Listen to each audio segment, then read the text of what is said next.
How I got the nickname Chewbacca. I'm Samantha, I'm 28 years old, and I'm from New York. I have Polycystic Ovarian Syndrome, also known as PCOS. Now, this is my first YouTube video, so please do not judge me.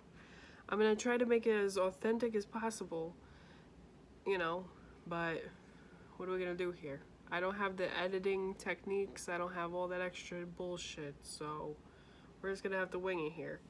Anyway, PCOS affects 1 in 10 women. I said I'm not going to get into it, but what I'm saying is the worst symptom that I've ever dealt with is the excessive hair growth. From 8 years old and on, I knew I was different because my hair was thicker on my body than any other girl I've ever seen.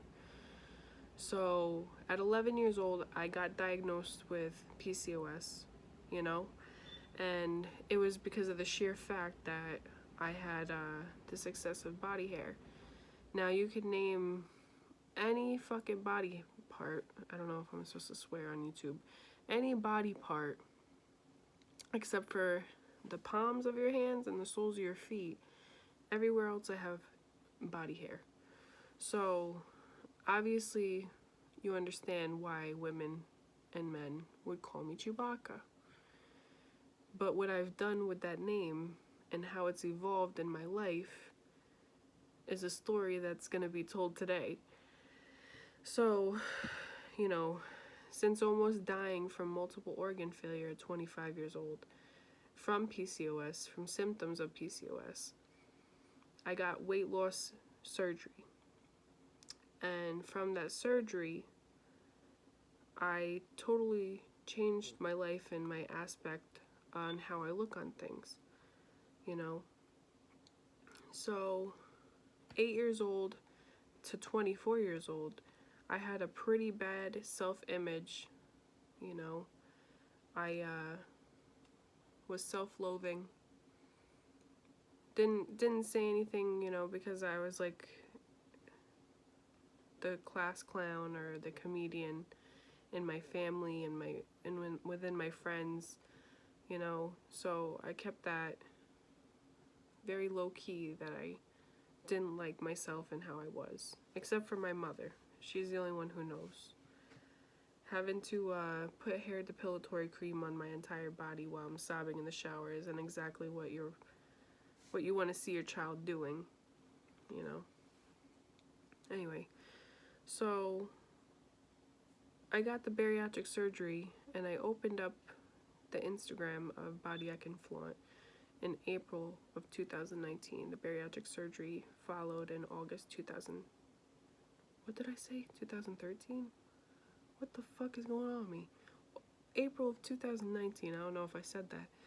But following, I got the surgery in August of 2019 and I almost lost 100 pounds. With that being said, I gained this confidence and I started talking about what I dealt with and what I deal with on a daily basis of how I take off the hair, what struggles I've had with the hair, everything you can imagine. And since then, I've noticed that there's plenty of women out there that I had no idea, reach out to me and tell me exactly what their woes and struggles were. And they were completely almost the same stories as what I was dealing with. And for me, that showed that women suffer in silence for not only like a million other things, but this too.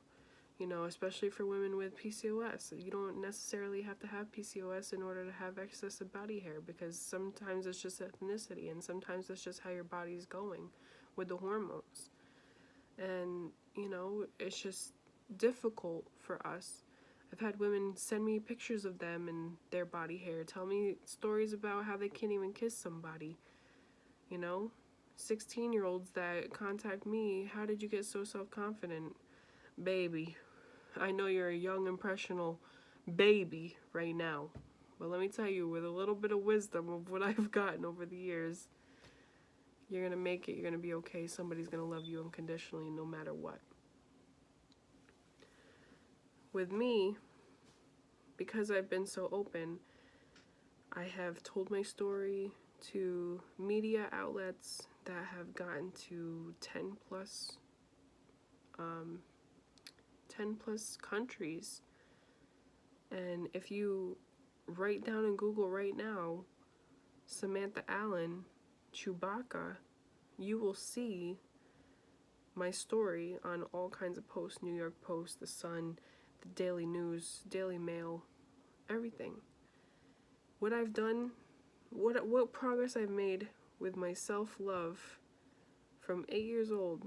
If you would have told me, not even 5 years ago, how my life would have turned out with what I deal with, I wouldn't have believed you.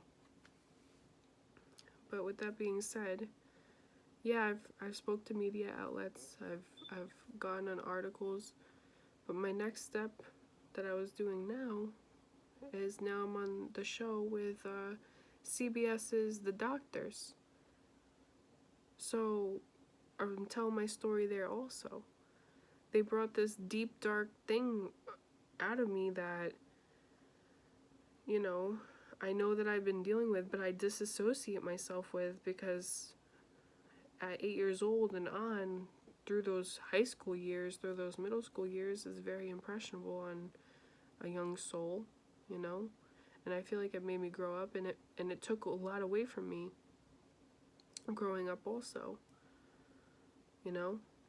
I didn't want to date in high school. I didn't want to date in middle school.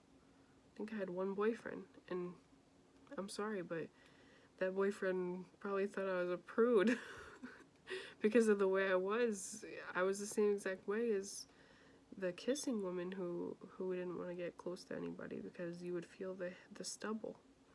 You know, I was shaving my face at middle school days. And there's pictures out there with me with whiskers on my chin, on my mustache, on my sideburns. My sideburns, Jesus Christ. There's a million pictures of me with my sideburns, and I'll tell you why. I went on a road trip with my best friend. She never told me nothing about my fucking sideburns, so I just had them down to here with my fucking mutton chops. What am I supposed to do? I don't know if you're supposed to curse on YouTube. I don't know. But if you're here for the long run, it's almost 8 minutes long. You're going to hear a lot more stories because I have content that I'm going to be, you know, showing. My daily routine. What do I do to this face to get to this right here where it's almost nothing, you know? And, you know, we'll see how it goes from there. I don't know any of this editing stuff. I don't know with this YouTube stuff. I don't know. I'm going to try to figure it out with other YouTube videos and with Google. We'll try something out. But I'm going to try to upload, and I'm going to try to be consistent with this because I feel like my story has proven a track record for helping other women and has been showing me that it's a story that needs to be told so that I can reach other women and maybe get some men even on board that can just fucking like listen to us and hear us out and not be so judgmental and like have that stigma in their brain that you have to be skinny, you have to be hairless, you have to be this, you have to be that. Because once you see past that hair, baby, we are something else. We're a different breed. Because of how we are on the outside, we have perfected our insides. I feel like there's more genuinity. I don't know if I said that right. Genuinity with women that deal with this because they're not judgmental at all. They're unforgiving. They're unconditional. And they are forgiving. I was wrong. But if you're still with me, there's more to be heard. So I'm going to keep on keeping on. I'm going to try to stay on track with these, I try to stay on topic, I should say. I know I get off topic, and I'm trying to let my personality show through. I'm trying not to be, a schmuck on YouTube, you know, like, hey guys, subscribe. But if that's what you want to do, if that's what you feel, you want to hear the next story, you know, let me know.